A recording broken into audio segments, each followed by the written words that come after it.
Neste programa, fica a saber mais sobre aprendizagem ao longo da vida na Universidade Aberta. No Fugas, o cinema de Manuel de Oliveira e a escrita de Agostina Bessa Luís. No Espaço Aberto, fica a par das novidades da Universidade Aberta. Bem-vindos ao nosso programa da Universidade Aberta. À conversa hoje vamos estar com o professor Jorge Trindade sobre os cursos de aprendizagem ao longo da vida. Obrigada, Sr. Professor, por estar aqui connosco em estúdio. Eu começo por lhe perguntar o que é que são estes cursos de aprendizagem ao longo da vida que se fala tanto na atualidade. Muito obrigado pelo convite. Bem, eu diria que um curso de aprendizagem ao longo da vida é um curso que pretende qualificar ou requalificar os estudantes enfim, os trabalhadores no sentido de melhorar a empregabilidade deste público. É importante nesse sentido e é uma aposta da Universidade. Sr. Professor, nós conseguimos definir o perfil deste estudante? Eu penso que sim. Eu acho que não há um perfil que possa ser designado. Há vários perfis. Eu diria que, da minha experiência, tenho observado perfis que têm como objeto pessoas que estão já empregadas no mercado de trabalho e que pretendem uma atualização de conhecimentos, porque, enfim, o conhecimento de base que elas adquiriram para poderem desempenhar aquelas funções é um conhecimento que hoje se desatualiza com muita facilidade. E a formação ao longo da vida aqui desempenha um papel muito importante nessa área. Há também um perfil de estudante, que é o estudante que neste momento está desempregado e que pretende uma requalificação das suas habilitações, dos seus conhecimentos. E, portanto, para fazer face à reentrada no mercado de trabalho, é importante que aposte na sua formação. E, nesse sentido, esse é outro tipo de perfil. Eu diria que ainda há outro tipo de perfil, que é um perfil de um estudante que gosta de autoaprendizagem, não é? Que não tem necessidade nenhuma no seu local de trabalho, não está à procura de emprego, mas que é uma pessoa que tem necessidade de aprender constantemente. E, portanto, também temos esse tipo de perfil de estudante. Quem goste de aprender só por ganhar mais conhecimento. Sr. Professor, todos nós, o mundo as transformações cada vez são mais rápidas e por isso leva-nos a tirar estas formações, porque o Sr. Professor dizia há pouco que todos nós, a nossa primeira formação foi desatualizada. O Sr. Professor, neste momento, está a lecionar 2 cursos. Quer-me falar um bocadinho sobre as áreas destes cursos? Sim, estes cursos são 2 cursos muito diferentes entre eles e isto mostra um pouco também que a aprendizagem ao longo da vida tem muitos focos, tem focos mais especializados, muito circunscritos, tem focos mais abertos, de formação mais aberta. Neste caso estamos a falar de um curso em Sistemas de Informação Geográfica e outro curso para técnicos de cadastro predial. São cursos... Então vou-lhe pedir só, primeiro, Sim. Vamos falar do primeiro. A quem é que ele se dirige e se nos quiser de uma forma simples e simplificar, como é que quem está em casa se pode identificar com este curso? Eu diria o seguinte, que os cursos de Sistemas de Informação Geográfica não são novos, existem em grande quantidade. Este curso tem a novidade de ser aplicado a alguma coisa, porque ele é aplicado à área agroflorestal e à área ambiental. E, portanto, para além de ser um curso que dá competências na área dos Sistemas de Informação Geográfica para técnicos que estejam desde o poder local até o poder regional, técnicos que dentro das suas organizações necessitem tratar dados geoespaciais técnicos envolvidos com o ordenamento do território, técnicos de marketing que pretendem ver, enfim, as suas, os seus objetos espacializados. E, portanto, há um conjunto de competências que esse curso dá e que se dirige a este tipo de população e que está associado às áreas agroflorestais e ambientais, que, de facto, é uma mais-valia face aos outros. E é uma mais-valia também porque chega a públicos que não têm essa formação junto deles. Eu digo que, sendo uma pós-graduação, ele chega hoje não só a Portugal, mas também aos países de língua de expressão portuguesa. E, nesse sentido, é também uma oferta que pode ser importante nesse contexto.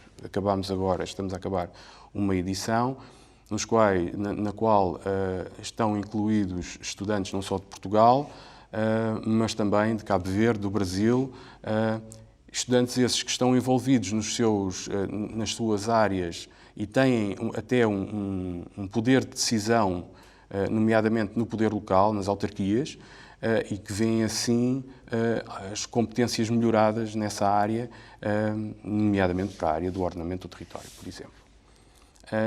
No caso dos técnicos de cadastro predial, é um caso completamente diferente. Este curso surge de uma demanda legislativa. Em 2015 há uma portaria que estabelece quais são os conteúdos que devem ser adquiridos para determinados agentes chegarem à profissão ou à função de técnico de cadastro predial. Isto surge porque existe um conjunto de agentes que mexem nesta área, advogados, solicitadores, topógrafos, pessoas da área das ciências geográficas, das engenharias, que têm cada um sua função, mas que com este curso conseguem abranger todo o espectro de ação no cadastro predial. E o cadastro predial é atualmente uma demanda muito importante. Nós temos o nosso cadastro predial a nível nacional muito desatualizado. Isso tem consequências colaterais, por exemplo, quando é exigido que haja uma manutenção das áreas de floresta por causa dos fogos, por exemplo, é muito difícil implementar isso porque não há um cadastro e não há um registro de quem são as terras, não é? E essa atualização do cadastro é uma questão que está em cima da mesa, na ordem do dia, e que é necessário dar a Sr. Professor, então falamos de necessidades, não é? Portanto, ou seja, os cursos de aprendizagem, vamos ver se eu consegui perceber, se os cursos de aprendizagem ao longo da vida podem ser feitos às necessidades do mercado. Sim, eu acho que faz todo sentido. Aliás, não faz sentido fazer de outra maneira, não é? O desenho de um curso de aprendizagem ao longo da vida deve principalmente satisfazer as necessidades de mercado. O que eu tive a explicar é que existem diferentes tipos de abordagem e diferentes tipos de necessidades. Há necessidades muito diretas, como é o caso deste curso para técnicos de cadastro predial, e há necessidades que vêm, enfim, de áreas que são emergentes em termos de formação. É o caso dos sistemas de informação geográfica, que em si não é uma área propriamente emergente, mas a sua aplicação e o desenvolvimento de conteúdos letivos para a aplicação em sistemas agroflorestais e ambientais, aí sim é uma aposta que é importante. Eu queria também aqui salientar outra coisa, é que algumas destas ofertas, e neste caso específico é esse o caso, é muito importante as parcerias que estes cursos têm com outras instituições. Quero dizer que alguns destes cursos que são oferecidos na Universidade Aberta são oferecidos em parceria com outras instituições. E isso confere ao curso uma robustez maior, no sentido que há aqui um conjunto de experiências que é conjugado e que ajuda a desenhar o curso da melhor forma. No caso dos técnicos de cadastro predial, por exemplo, houve aqui uma relação muito estreita com uma classe profissional muito importante no cadastro, que são os topógrafos. E a Associação Nacional de Topógrafos teve aqui um papel muito importante no desenho do curso, no sentido de dar uma opinião, de perceber, no fundo, também de nos dar a conhecer que tipo de perfil é que é o topógrafo. O topógrafo é um técnico que está disperso pelo território, que trabalha muitas vezes em regime independente, não tem horários, tem locais de trabalho que não são convencionais e, por isso, neste sentido, é necessário haver uma formação que, apoiada com o nosso modelo pedagógico virtual, fornece uma grande flexibilidade em termos de trabalho, para a aprendizagem, não é? Enfim, dá essa possibilidade de haver esse reforço no conhecimento. Sr. Professor, hoje quase a terminar, peço-lhe só, ou seja, as empresas, a Universidade Aberta está disponível para receber inputs, ou seja, não é, das empresas para construir estes cursos de aprendizagem ao longo da vida? Naturalmente, eu tenho conhecimento dos cursos que coordeno e dos cursos em que participo, mas sei que a aprendizagem ao longo da vida na Universidade Aberta tem muitas ligações ao setor público, ao setor privado e como disse, isso ajuda muito na construção da oferta e dentro da oferta na construção dos currículos da oferta, porque nos permite a nós chegar próximo das necessidades do que é preciso em termos de formação. Eu acho que essa ligação é muito importante e deve ser feita. Nesta altura em que vivemos ainda em confinamento, estes cursos podem ser uma mais-valia? Sim, até porque os tempos que se avizinham são de transformação muito grande, não é? Não estaremos a olhar para o mercado de trabalho da mesma forma que olhávamos há 2 anos ou 3 ou há uma década, não é? E, portanto, esta é a altura ideal para requalificarmos, para formarmos novas competências, para atualizarmos os nossos conhecimentos, para nos formarmos naquela coisa específica que sabemos que vai ser útil na nossa vida profissional. E, portanto, neste sentido, havendo tempo e até algum enquadramento em termos de teletrabalho, não é? Porque isso ajuda também depois no nosso sistema de ensino, essa previsão do que vai acontecer ao mercado de trabalho ou do que nos vai acontecer a nós quando regressarmos ao mercado de trabalho e quando regressarmos presencialmente aos nossos trabalhos, os que têm o trabalho, não é?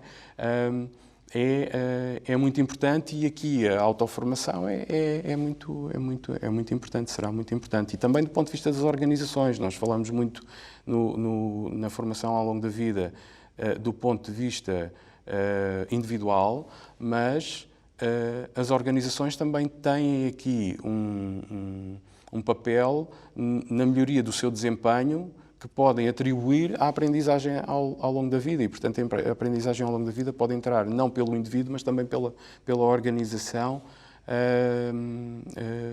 por via da qualificação dos seus colaboradores. Professor Jorge Trindade, muito obrigada por falar connosco sobre a aprendizagem ao longo da vida na Universidade Aberta.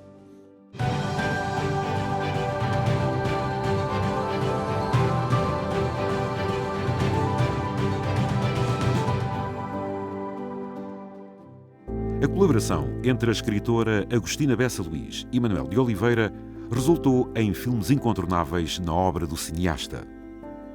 A doutoranda Fernanda Camargo e a docente da Universidade Aberta Rosário Lupi Belo falam sobre a colaboração entre os dois.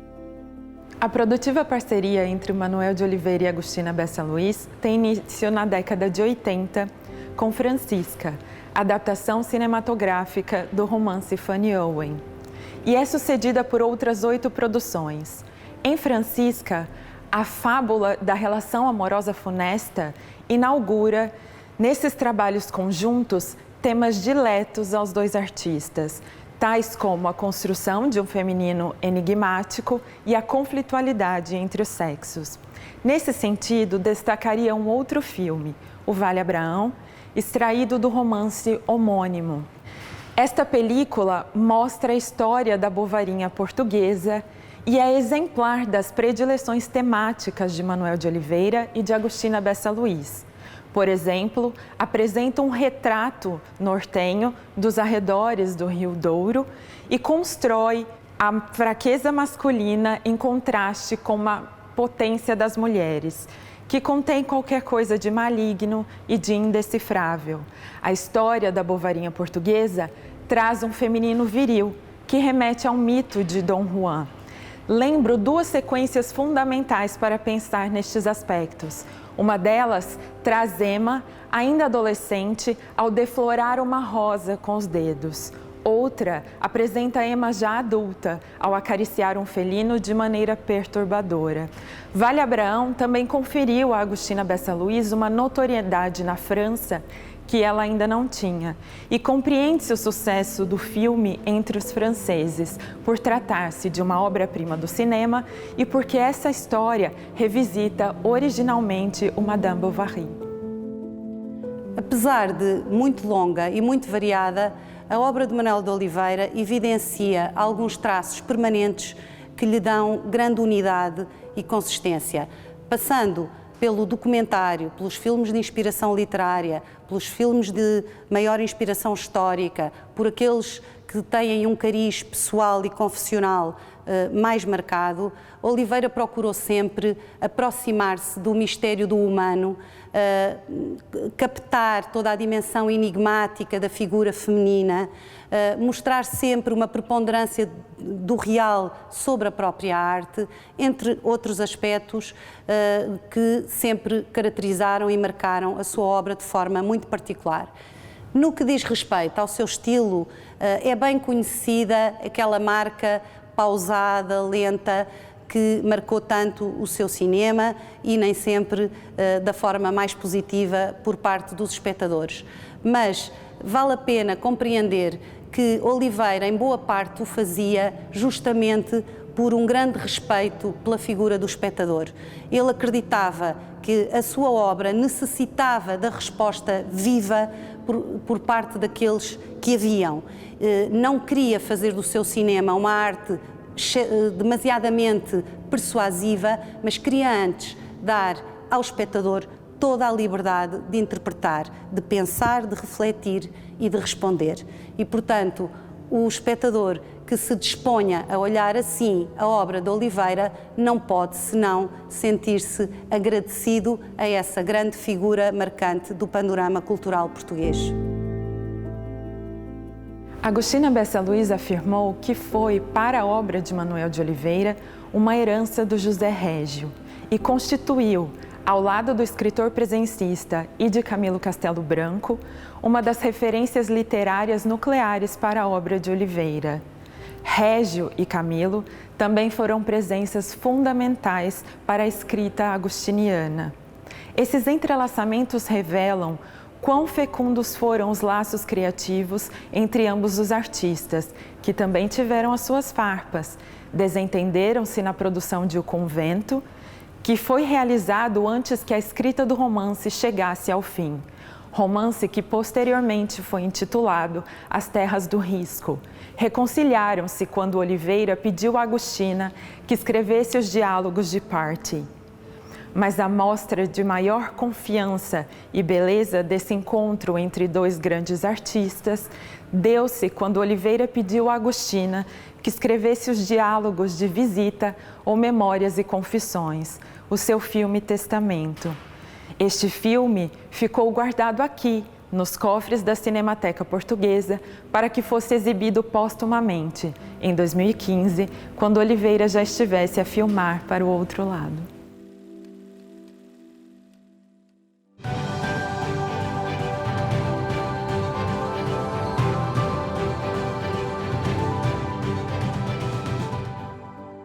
Mário Soares, Presidente da República, Primeiro-Ministro Cavaco Silva, Roberto Carneiro, Ministro da Educação. A instituição que ontem foi criada... 2 de dezembro de 1988, o ensino superior em Portugal ficou diferente. O desafio era grande. A nova universidade iria ministrar os cursos à distância a uma população adulta e geograficamente dispersa, preservar a identidade cultural e melhorar a língua e cultura portuguesas. Chamaram-lhe Universidade Aberta. As ferramentas de trabalho eram em forma multimédia, acessíveis aos estudantes pela rádio e televisão ou gravação em suporte magnético, as antigas cassetes. Os materiais didáticos, livros e textos orientados para a autoaprendizagem e o regime de estudo individual.